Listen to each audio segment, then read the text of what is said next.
Hello, nurse besties. I am currently on my lunch break in my car. I just wanted to come on here and talk to you guys because I had someone ask me a really great question. So I had someone ask me, what are questions that you should ask your prospective employer as a new grad LPN? I love this question. I think that this is super important and something really, really good to have in your skills when it comes to interviewing, especially as a new grad. So let's talk about it. So one question you're really going to want to ask is, what are the hours that you're looking to hire right now? Because what I've noticed in my experience with interviewing and getting jobs as a new grad is they will put on their day shift, but they won't actually specify what the hours are that they're looking for. So you're really going to want to know what the specific days and hours are before you commit to any job. Trust me, you don't want to get caught up in this amazing job offer.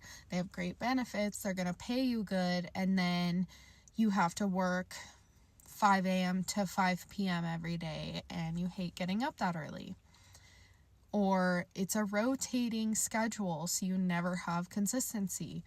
Or you have to work every weekend, you have to work holidays. You really, really need to ask questions when it comes to the schedule. Another question that I like to ask is, what does my typical day look like working here?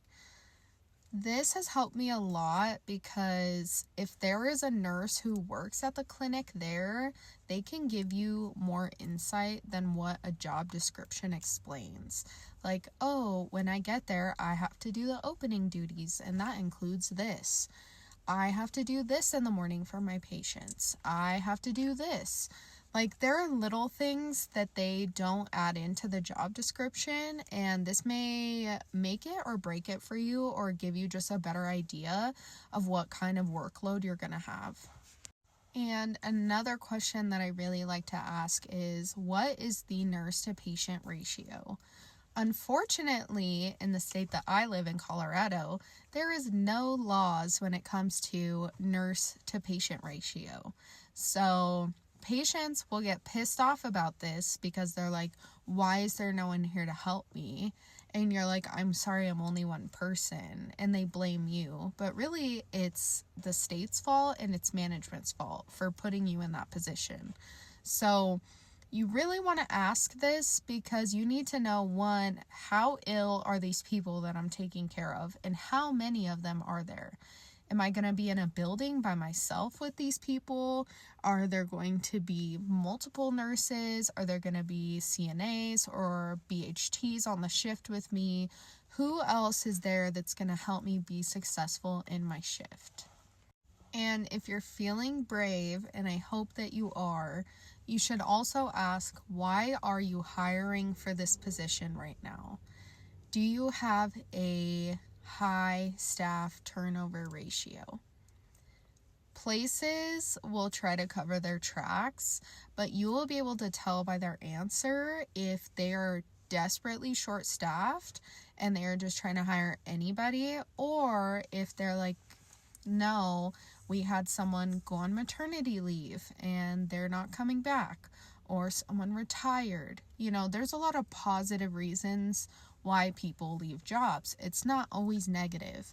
But when it comes to nursing, it is a 50-50 shot. And generally, it's bad. I'm going to be real with you guys.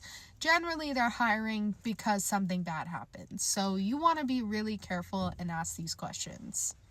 And generally, those are the only questions that I like to ask. I don't really ask about salary, especially if it's like the first interview. I just don't think that that's super professional.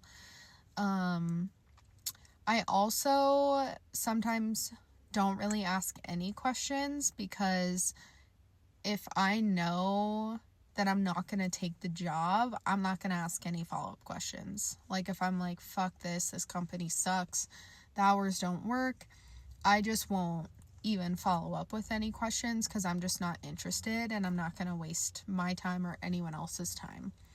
But if you guys can think of any questions for this new grad looking to know how to prep for her interviews with prospective employers, please drop them below. I think that this is a really good thing to talk about.